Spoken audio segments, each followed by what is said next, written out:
जय शिवराय मंडळी. धर्मवीर छत्रपती संभाजी महाराजांच्या 26व्या बलिदान मासानिमित्त आम्ही आलो आहोत तुळजापूर वडू बुद्रुक येथील संभाजी महाराजांच्या समाधीचं दर्शन घ्यायला. चला तर मग समाधीचं दर्शन घेऊन आपण त्याची संपूर्ण माहिती जाणून घेऊयात. कारण बऱ्याच जणांचा असा गैरसमज होतो ते तुळजापूर या ठिकाणालाच संभाजी महाराजांची समाधी आहे असं समजतात, पण खरी समाधी वडू बुद्रुक येथे आहे.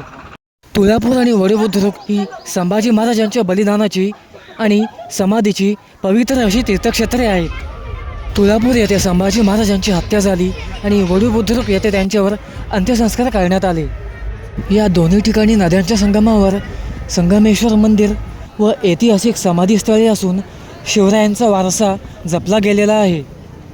तर आम्ही पहिल्या ठिकाणी आलो ते ठिकाण म्हणजे वडू बुद्रुक येथील छत्रपती संभाजी महाराजांची समाधी.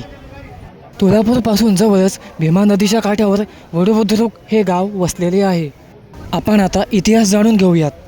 मोगलांच्या भीतीमुळे संभाजी महाराजांच्या पार्थिवावर अंत्यसंस्कार करण्यास कोणीही धजावत नव्हते. वडू बुद्रुक येथील महादजी शिवले यांनी धाडस करून महाराजांचे अवयव गोळा केले आणि सन्मानाने येथे अंत्यसंस्कार केले. शाहू महाराजांनी पुढे येथे भव्य समाधी उभारली. तसेच संभाजी महाराजांच्या समाधीनजीकच कवी कलश यांची समाधी देखील आहे. या दोन्ही समाध्या पाहून झाल्यावर आपल्याला समाधीच्या डाव्या बाजूलाच छत्रपती संभाजी महाराज यांचे भव्य स्मारक पाहायला मिळते.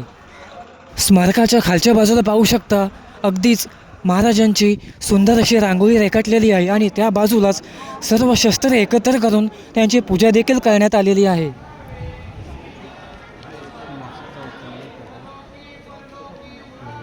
समाधीचं दर्शन घेऊन आम्ही लगेच निघालो तुळजापूर येथे असलेले संभाजी महाराजांचे बलिदान स्थळ पाहायला. पुणे जिल्ह्यातील हवेली तालुक्यातील संगमेश्वर मंदिर परिसर आणि भीमा, भामा आणि इंद्रायणी या तिन्ही नद्यांचा संगम होतो. हे गाव नांगरवास या नावाने ओळखले जात असे.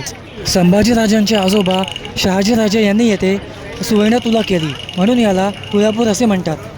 11 मार्च 1689 रोजी औरंग्याने अत्यंत क्रूरपणे संभाजी महाराज आणि कवी कलश यांची याच ठिकाणी हत्या केली म्हणून हे ठिकाण बलिदान स्थळ म्हणून ओळखले जाते.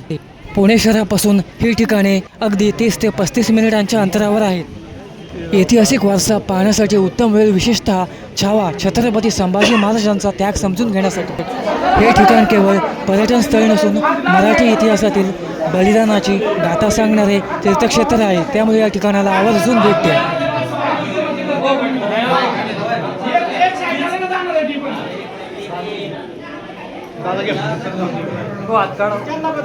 तर मंडळी, तुम्हाला आमचा आजचा व्हिडिओ कसा वाटला हे तुम्ही तुमच्या कमेंट्सद्वारे आम्हाला कळवा.